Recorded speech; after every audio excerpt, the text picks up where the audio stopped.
So today I'm going to go back over proper technique for doing ab exercises. And the first proper thing to know about doing ab exercises is first proper posture. And let me show improper posture of the lower back in demonstration of this little arch right here. Now you notice a lot of us stand like this. It's real easy, it's lazy, and it looks like I've got a gut. Don't actually have a gut. And the good people that work out don't have a gut either, but they stand like this and appear that they do. First, an easy way to get rid of that is to know how the abs work. The abs work in conjunction with the tendons. And the tendons that we're talking about run through the back. And they run from here down, up and around this area.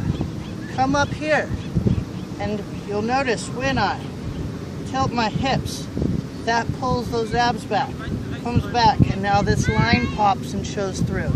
That's because it starts here and draws to this area in which the tendons hold your abs.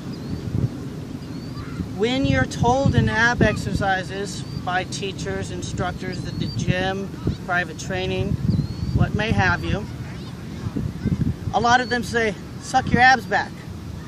And a lot of you think it means pulling back and using your muscles to draw those back. That's incorrect. It's part of the work, but it's not all of the work. Half of the work is engaging this lower back area by taking your tailbone and dropping it to your heels. Now a lot of you may find that when you do this, your shoulders drop forward. The thing is to find yourself in a good position like you're a ballerina. You gotta keep a book on the top of your head and keep it flat. From here, it tilts, slight tilt under, and those abs engage. Now, to make this easier on yourself, we'll take it to the ground. And we'll put our feet up. Oh, notice that my hand can slide underneath my back right now. I'm outside of proper posture. So I'm going to take that tailbone and I'm going to roll it towards the heels. That roll, you may notice if you watch the abs, engages the abs. Now, when we're doing ab exercises, you have two options.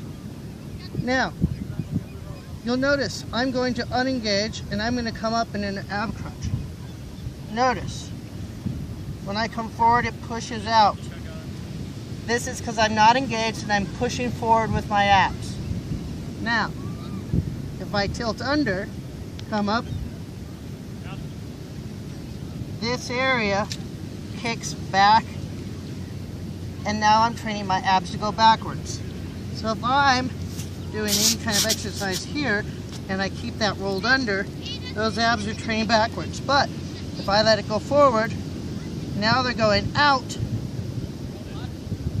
and now I'm building them out.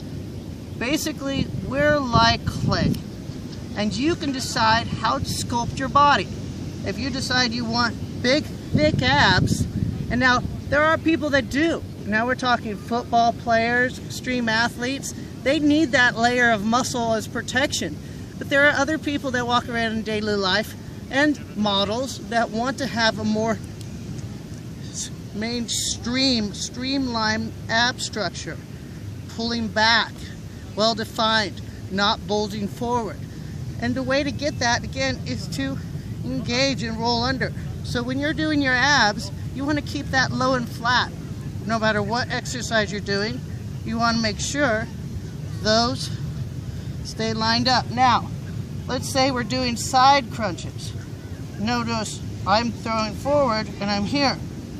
It's going forward. But if I simply sit on a cheek, roll those hips under, now they're going a different direction.